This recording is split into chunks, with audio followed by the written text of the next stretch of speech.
प्रताप राय जी के बहुत संपत्ति का कारोबार चलता, तो बड़े महान भागवत थे प्रताप राय जी, उनका चरित्र है।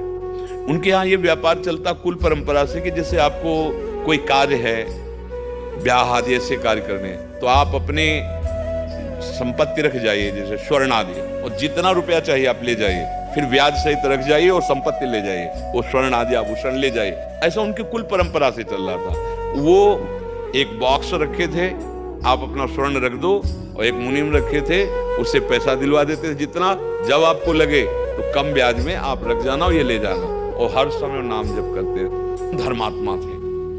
जब भगवत साक्षात्कार का समय आता है तो दो प्रकार की प्रक्रियाएं होती है।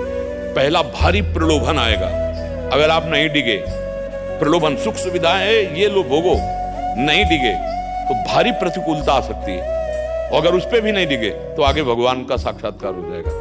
ये दो माया जाल अपने डालती है। अब वो सुख सुविधाएं तो उनके यहाँ मारी ही घूम रही थी, क्योंकि ऐसा कुल परंपरा से धनी थे वो।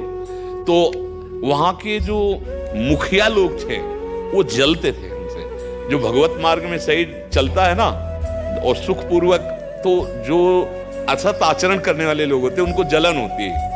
तो धीरे से वहां के अधिकारी से मिले और वहां के बादशाह से मिले और कहा कि बड़ा अनाचार दुराचार हो रहा है आपके राज्य में, कि वो ऐसा ऐसा ऐसा। उनका नहीं, आज तक कोई शिकायत तो आई नहीं उनकी, हमें प्रमाण चाहिए तब हम उनको दंड देंगे। तो जो प्रधान राष्ट्र सेवा में अधिकार रखते थे वो मिले और 3 लोगों को तैयार किया। अब एक लोग गए और उनको कहा, प्रताप राय जी दंडोत, हमारी बेटी का ब्याह है, हमें 10,000 रुपया चाहिए। उस समय बहुत कीमत थी, तो और मैं ये स्वर्ण लाया हूं और रख दिया और 10,000 रुपये ले गए। तीसरा है वही प्रक्रिया, और वो सीधे सरल स्वभाव, उन्होंने चेक नहीं किया कि क्या रख गया। 4 दिन बाद वापस आ गए, बोले हमारा काम बन गया है और 10,000 का ये ब्याज लीजिए 1 महीने का, और हमारा स्वर्ण वापस कर दीजिए। तो बोले जहां रख गए थे उसी बॉक्स से ले लो।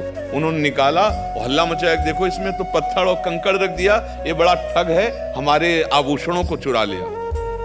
लोग कह रहे थे कि ऐसे तो नहीं है, तो परम भागवत है। पहले दूसरा आ गया, उसने भी ब्याज सहित पैसा दिया, उसने भी वही दिया, अरे देखो मेरे तो कंकड़ पत्थर रख दिए, स्वर्ण आभूषण इसने हटा। तीसरा भी ऐसा हुआ।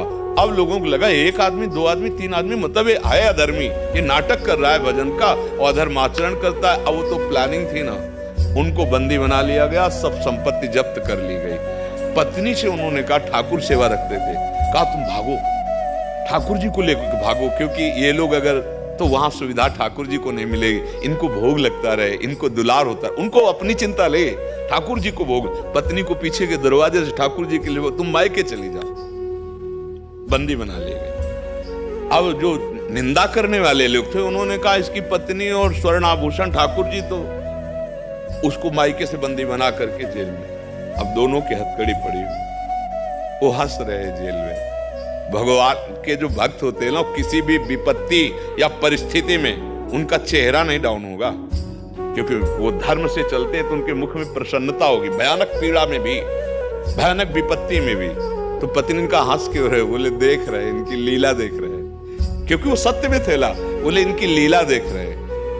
फिर पत्नी ने रो करके कहा कि हमें और कोई दुख नहीं है, आज हमारे ठाकुर को भोग नहीं लगेगा, क्योंकि वो हमें तो बंदी बना लियो ठाकुर जी को। जैसे अन्य जो स्वर्ण आदा वही ठाकुर जी को, उनके लिए तो सप्तम धातु के ठाकुर जी बने हुए, उनको तो ठाकुर जी से मतलब नहीं। बड़ा रोना आया, तो उनके भी हृदय में आया, और उन्होंने भगवान से प्रार्थना की कि प्रभु जेल क्या मुझे नरक दे देना, पर कुछ ऐसा करो जिससे आपकी सेवा होती रहे। ये लगाओ, देखो भगवान का लगाओ। उसी समय भगवान वहां प्रकट हो गए। उसी समय ग्रंथ में लिखा हुआ, प्रताप राय जी और उनकी पत्नी के सामने भगवान, और भगवान ने जानते हो क्या कहा? कि ये मेरा ही चक्र था, ये मेरा ही षड्यंत्र रचा हुआ था, मैं देख रहा था कि तुम्हारी निष्ठा कहां और कितनी है।